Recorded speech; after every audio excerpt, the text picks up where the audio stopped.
Show me a surfer who never wiped out, and I'll show you a liar. Pants on fire. Let's talk about wiping out and living to tell the tale. Welcome to the Wipeout Weekly, the daily podcast for beginners, wannabe surfers, and seasoned wipeout enthusiasts. No hype, no filler, just the highs, lows, and honest truth about learning to surf and finding your place in surf culture. I'm your host, Suze Wilson. Let's go out. When a non-surfer thinks about surfing, they see a figure standing on the board, trimming along the wave in perfect harmony, or maybe doing some crazy aerials. They do not, however, think of paddling or wiping out, both of which are an integral part of surfing.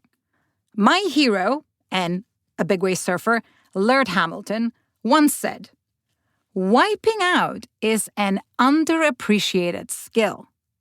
Look at any sport that has crashing or falling. Football, motorbike. There's an art to crashing.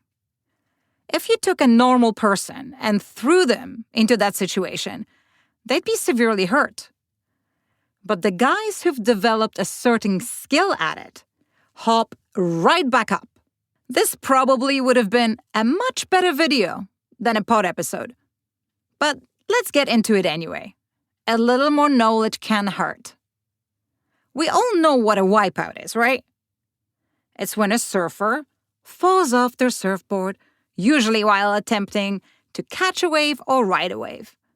And it can be caused by a multitude of sins like losing balance during a takeoff or turn, catching the wave too late or too early, getting caught by the lip, the top of the wave, or misjudging speed or direction. It could also not be your fault at all when you hit unexpected chop, for instance. Wipeouts come in different shapes and sizes, from a lousy dismount at the end of your ride to a wipeout resulting in a multiple wave hold down.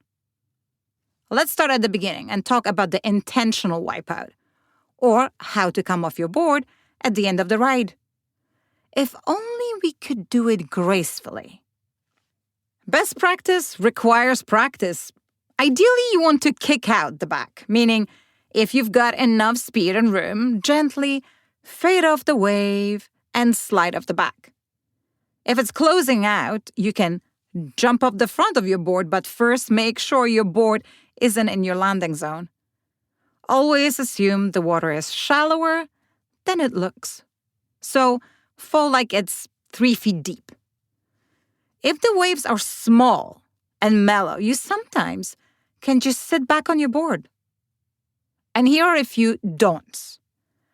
Don't dive head first. You want to keep your head.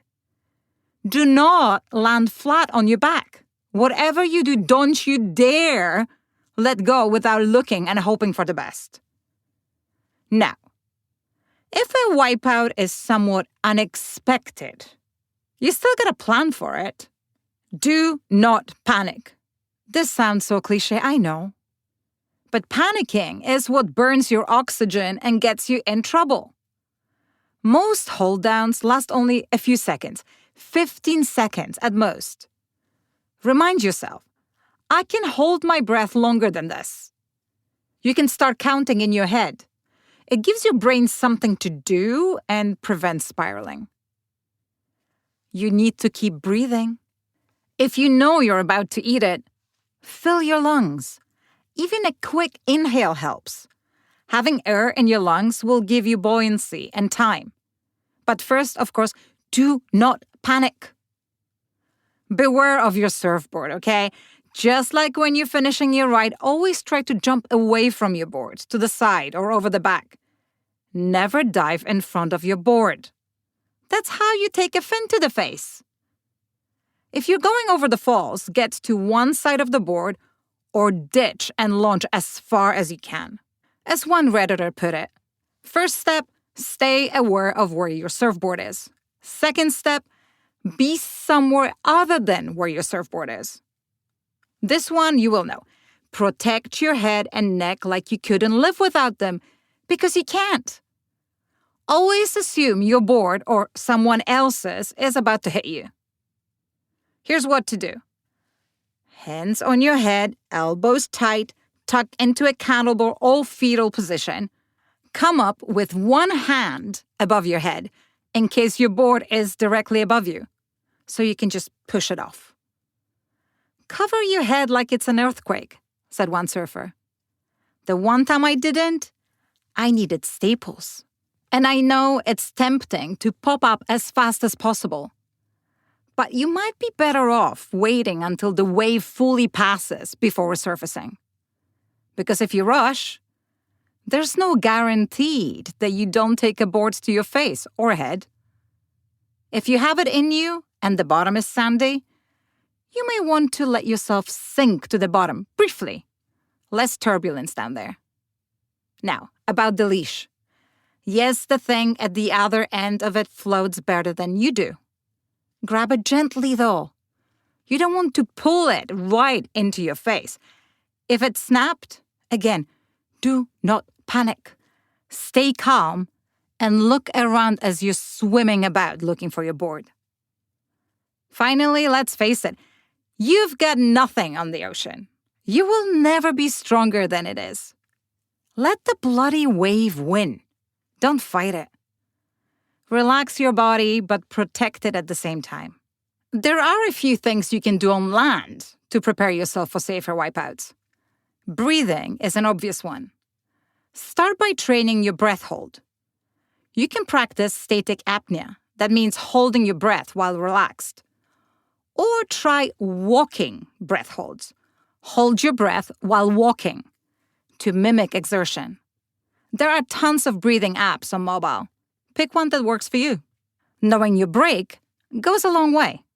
If you ever paddle around at low tide, you will know where all the hazards like rocks or reefs are. Also, watch where other surfers eat it and where they resurface. One last thing. Personally, I won't be surfing any big waves anytime soon. But the rule is, it's often safer to bail early at the takeoff. And that's all for today. Check out the Wipeout Weekly for our free newsletter, more stories and ways to connect with us. Thanks for listening. See you tomorrow for more of the Wipeout Weekly.